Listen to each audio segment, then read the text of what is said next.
Chocolate লাভার, কেমন আছো তোমরা সবাই? তোমাদের সবাইকে চকলেট লাভার কেন বললাম? তোমরা চকলেট ভালোবাসো বলেই চকলেটের এই রেসিপিটা দেখতে এসেছো। আজকে আমি একটা ইউনিক ট্রফি বানাবো। এটা এত সহজ যে কেউ বানাতে পারবে, একদম ছোট্ট ছোট্ট বাচ্চা কাচ্চারাও বানাতে পারবে। শুধু তোমাদের কাছে দুটো রঙের ক্যাডবেরি থাকলেই হলো।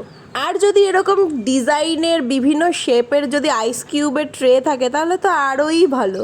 এটা না থাকলেও তোমরা কিন্তু নর্মাল আইস কিউবের গায়ে এই ডার্ক চকলেট অথবা ডেয়ারি মিল্ক দিয়ে আগে গায়ে গায়ে লাগিয়ে দিতে হবে, মানে হলো বর্ডার করে নিতে হবে। তারপর মাঝখানে তোমরা অন্য রঙের যে ক্যাডবেরিটা থাকবে সেটা দিয়ে দেবে।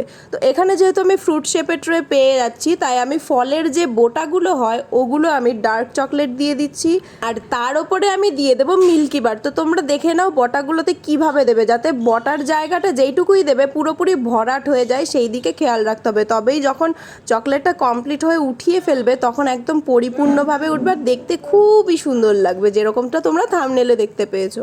আমি কিন্তু এখানে একাই টফিগুলো বানাচ্ছি না, আমার সাথে দুষ্টু আছে, টুনু আছে, আর ওরা খুবই এক্সাইটেড, আমার থেকেও বেশি এক্সাইটেড যে কি হতে চলেছে। আর জানো, আমি যখন এই চকলেটগুলো লাগিয়ে মানে পাতাটা নিচে রাখছি, তখনই দুই ভাই খাবলা বেড়ে একটু একটু করে খেয়ে নিচ্ছে ক্যাডবেরিগুলো, মানে আশেপাশে বাচ্চারা থাকলে যা হয় আর কি। তো ডেয়ারি মিল্ক দেওয়া কমপ্লিট হয়ে গেছে। যেহেতু আমার কাছে ছোট ডেয়ারি মিল্ক ছিল, এর থেকে বেশি চকলেট ছিল না, তো আমি এই যতগুলো করেছি ওগুলোর ভেতরে আমি হোয়াইট চকলেট দিয়ে পুরোপুরি ভরিয়ে দেবো। হোয়াইট চকলেটটা একটু বেশি প্রয়োজন, তাই আমি দুটো নিয়ে নিলাম, কারণ হোয়াইট চকলেটটা দিয়ে তো আমাকে পুরোপুরি ভেতরেরটা ভর্তি করে দিতে হচ্ছে, তাই এটা বেশিই লাগবে। তাই আমার দুটো প্যাকেট লেগেছিল। পুরোটা করতে গেলে না 3-4টে প্যাকেট লাগতো, অত চকলেট তো আমার কাছে ছিল না, তাই যেইটুকু ছিল ওটুকু দিয়ে করেছি। আর এটাই ভীষণ সুন্দর হয়েছে, খুবই ভালো লেগেছে। আমি যখন আবার চকলেট কিনবো তখন আবার ট্রাই করব।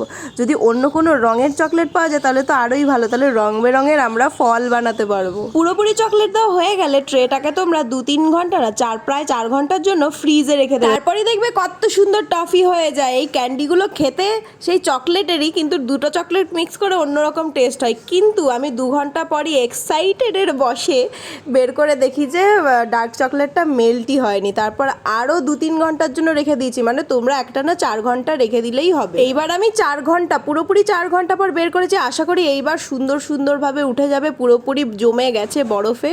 তো চলো দেখা যাক। আমি তো ভীষণ ভয়ে ভয়ে খুলছি, যদি ভেঙে টেঙে যায় তাহলে তো যাবেই। অনেক যত্ন করে বানিয়েছি জিনিসটা। এখন কিন্তু ক্যামেরায় গন্ডগোল হলে আমার কিন্তু কোনো দোষ নেই, কারণ আমি দুষ্টুকে দিয়েছি ভিডিও করার জন্য, কিন্তু দুষ্টু মোটামুটি ভালোই ভিডিও করছে। দেখো পাইনাপেলটা কত সুন্দর হয়েছে, বটাটা একদম পুরো ডার্ক চকলেট, মানে হলো ডেয়ারি মিল্ক, আর নিচের অংশটা হলো মিল্কি বার। সবকটা ফলের মধ্যে এই পাইনাপেলগুলোই বেশি সুন্দর হয়েছে। এছাড়াও স্ট্রবেরি, বেনানা সবই আছে। বেনানাটা বের করার সময় একটু ভেঙে গেছিলো, তোমরা একটু পরেই দেখতে পাবে সেটা। আর ক্যামেরাম্যান দেখো কেমন ভিডিও করছে, আমার হাতের ভিডিও করছিল এতক্ষণ। যাই হোক, স্ট্রবেরিটা দেখতেই পেয়েছো, এটা হলো অ্যাপেল শেপ। অ্যাপেলটাও বেশ সুন্দর হয়েছে, অনেকটা তালের শ্বাসের মতোও লাগছে দেখতে। কিন্তু এটা হলো গ্রেপস, সেই প্রথমেই তোমরা দেখেছো থেবড়ে তুবড়ে গেছিলো, ওই অবস্থাতেই এটা জমে গেছে। আর এই দেখো কলার বটাটা, মানে হলো যে ডান্ডিটা, ওটা ভেঙে গেছিলো, ওটা আমি তাও জুড়ে রেখে দিয়েছি।